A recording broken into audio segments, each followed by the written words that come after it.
Hello students, welcome or welcome back to my channel. I am CS Jaspreet. I hope that you all are doing well and you're preparing for your exams. CS के exams बहुत पास आ चुके हैं. Today when I'm recording, it's already 7 December और 21st से तो exam शुरू हैं. तो आज हम डिस्कस करते हैं उन 5 गलतियों को जो बच्चे करते हैं सीएस के एग्ज़ाम्स में. लाइक आई ऑलवेज से बाकी चीज़ें तो जैसे राइटिंग प्रैक्टिस के बारे में मैंने आपको गाइड किया और चीज़ें प्लानिंग के बारे में मैंने आपको गाइड किया. मुझे लगा this is something that needs to be taken up before anything else कि वो 5 गलतियां कौन सी हैं जो बच्चे करते हैं सीएस के एग्जाम्स में. आज हम उनके बारे में डिस्कस करेंगे. But if you new to my channel feel free to check the content I create. I post tips, tricks, and helpful academic videos for executive as well as for professional. And here I'm going to talk about 5 mistakes जो बच्चे करते हैं जो आपने बिल्कुल नहीं करनी. Right, सबसे पहले नो डिसीजन. किस बात का no decision? No decision about what to study before exams. इसके ऊपर मैंने एक शॉर्ट भी क्रिएट किया था कि एग्जाम से एक दिन पहले, आधे दिन पहले क्या पढ़ना है हमें पता ही नहीं है. अगर आपको पता ही नहीं है, you really can not crack the exam. Because यहाँ पे क्या चीज़ आप लैक कर रहे हो? Decision making. आप पेपर दे के आए हो, अब आप सोच रहे हो अच्छा पहले मैं ये करूँ या मैं ये करूँ, फिर इसके अंदर से मुझे क्या करना है. That is not the time to make decision. ये डिसीजंस जो मैंने आपको पहले वीडियो दी थी 20 डेज प्लानिंग की, उसमें मैंने बताया था रिविजन का मतलब क्या होता है. हाईलाइटर लेके मार्क करो और उस दिन वही पढ़ना है, या आपने बेसिक नोट्स से या हाईलाइट करके, बट आपने वही पढ़ना है. आपने उसके अलावा उससे ज़्यादा नहीं पढ़ना.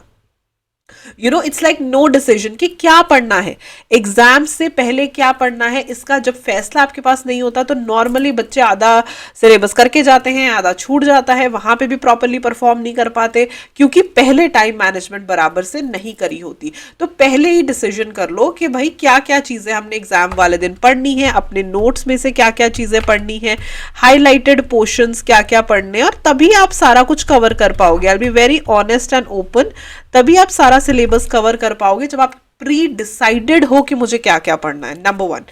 Number 2, poor time management. ये मैं दोनों के बारे में कहूंगी. बिफोर एग्जाम जो मैंने अभी आपको एक एग्जाम्पल दे दिया, ठीक है, पता ही नहीं क्या पढ़ना है, प्लानिंग ही नहीं करी, ठीक है, ये नहीं किया कि 1.5 दिन है, 1 दिन है, तो हमें कैसे कैसे पढ़ना चाहिए, क्या क्या पढ़ना चाहिए. And if you need the help for this particular thing, do leave a comment below. I will definitely post these videos. Number 1, after exam. After exam की अगर मैं बात करूं तो ऑफ कोर्स वो फिर चीज हो गई. बिफोर आफ्टर सेम हो गया. During exam. ड्यूरिंग एग्जाम बच्चों को आइडिया ही नहीं होता कि भाई मेरे पास 3 घंटे हैं, मेरा टाइम जा रहा है. एक क्वेश्चन में 1-1.5 घंटा लगा देते हैं, फिर बाद में पैनिक में पता ही नहीं क्या पेपर करके आते हैं. Poor time management is also a big problem. Solution इसका क्या है? 3 घंटे का टाइमर लगा लो, एक पुराना कोई पेपर निकाल लो और उसको सॉल्व करो, या कुछ क्वेश्चंस जैसे पेपर में आते हैं वैसे निकाल करके 3 घंटे का टाइमर लगा के उनको सॉल्व करो. तभी तुम्हें पता चलेगा कि तुम्हारा पेपर उतने टाइम में हो रहा है या नहीं हो रहा है. Poor time management leads to stress, leads to anxiety, leads to a many different things जो बहुत प्रॉब्लमेटिक हो सकती हैं. Right. So before and after exam तो प्लानिंग का चक्कर होता है, बट ड्यूरिंग एग्जाम अगर आपको नहीं पता कि मैंने टाइम मैनेजमेंट कैसे करनी, पेपर तुम्हारा पूरा ही नहीं होगा. एंड ट्रस्ट मी, जब एक क्वेश्चन पे तुमने 1-1.5 घंटा लगा दिया, बाकी पेपर पे तो तुम्हारा कोई कॉन्सेंट्रेशन जाएगा ही नहीं. राइट. तो ये गलती आपने बिल्कुल नहीं करनी. और सॉल्व कैसे करनी है वो मैंने आपको बता दिया. पुराना कोई भी पेपर उठा लो, गाइडलाइंस जैसे तुम करते हो ना, गाइडलाइन आंसर्स में से वहां से निकाल लो, उसे सॉल्व करो और अपना टाइम जरूर नोट करो.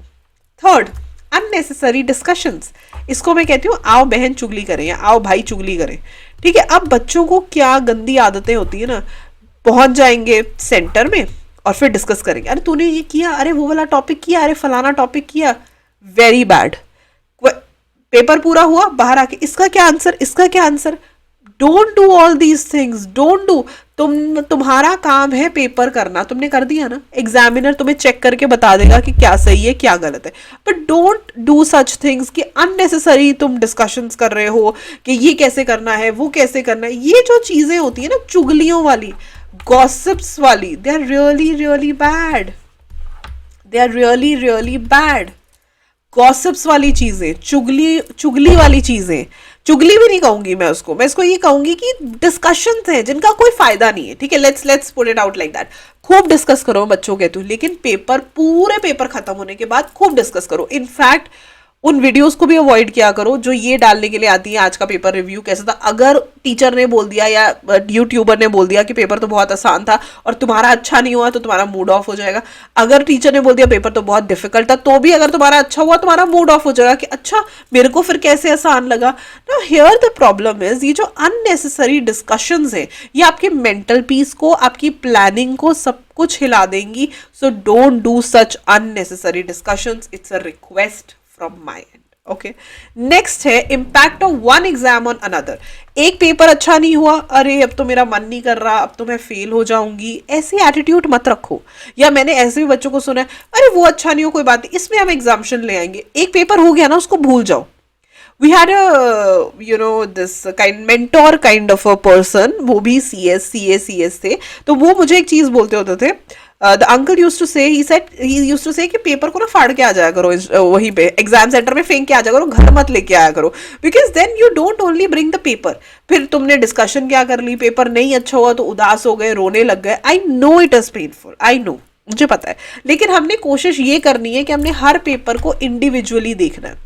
हमने ये देखना है कि हर पेपर में मेरा परफॉर्मेंस, क्योंकि देखो हर पेपर में हमें 40+ लाने हैं, एग्रीगेट में हमें 50% लाना है, तो ऑब्वियसली हमें हर पेपर को इंडिविजुअली वजन देना पड़ेगा, इंडिविजुअली सोचना पड़ेगा, then only we will be able to clear it.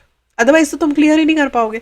तो एक पेपर का इम्पैक्ट दूसरे पे क्या पड़ता है वो तुम्हें कैसे पता चलेगा, वो तुम्हें नहीं डालना है, sorry, that is very very important. Otherwise कई बार क्या होता है, हमारा पेपर इतना भी बुरा नहीं हुआ होता, लेकिन किसी ने कुछ कह दिया या हमारा मूड इतना अपसेट हो गया, और कई बार हम थके भी हुए होते हैं। आई बी वेरी ऑनेस्ट, कई बार हम सुबह के उठे हैं, पढ़ रहे हैं, पेपर देके आए, उतना अच्छा नहीं हुआ, थके हैं, रोने धोने लग गए, अरे पेपर अच्छे नहीं होते। तो ये सारी चीज़ों से तुमको बचना है। You know, I know this is a very crucial time, but you have to save yourself, right? And the last mistake, last minute rumors कह लो या distractions कह लो, मैंने ऐसी चीज़ें देखी हैं। कई बारी people come out, teachers come out, कोई पेपर, एक बार मुझे याद है, एक बार पेपर आउट ऑफ सिलेबस आ गया था। ओए होए, मतलब बच्चा पेपर देके आया है, रिव्यू स्टार्ट हो गए यूट्यूब चैनल्स पे, क्रिटिसाइजिंग स्टार्ट हो गई ICSI की। No, I just want to know this कि अब जो करना है करो, वो बाद में करो, लेकिन जिनका 1-2 पेपर बचा है वो बच्चे कैसे पढ़ेंगे? तो मेरा सजेशन ये होता है कि खुद को ही इससे दूर रखो, ठीक है, खुद को कोशिश करो। लास्ट मिनट किसी भी तरीका का र्यूमर आ रहा है, ICSI ये करा वो, तुम्हारा कॉन्सेंट्रेशन है तुम्हारा पेपर, तुम्हारा गोल है तुम्हारा पेपर, इससे जो है तुमने हटना नहीं है, और ऐसी डिस्ट्रैक्शन से तो बिल्कुल बचना है।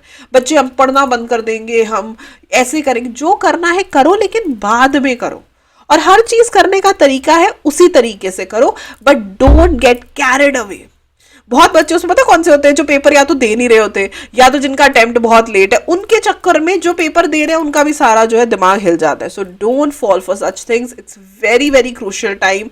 एग्जाम से एक दिन पहले, एक दिन बाद, एग्जाम का दिन, आपका एग्जाम हॉल का आपका प्रेजेंटेशन बहुत रेलेवेंट है, तो बहुत ज़्यादा आपने कॉन्सेंट्रेटली ये सारी चीज़ें करनी है, right. Thank you very much, I hope this video helps. अच्छी लगी तो वीडियो को लाइक करना, फ्रेंड्स के साथ शेयर करना, और चैनल को ज़रूर सब्सक्राइब करना, and I try to post even more academic videos for you all on this channel as well.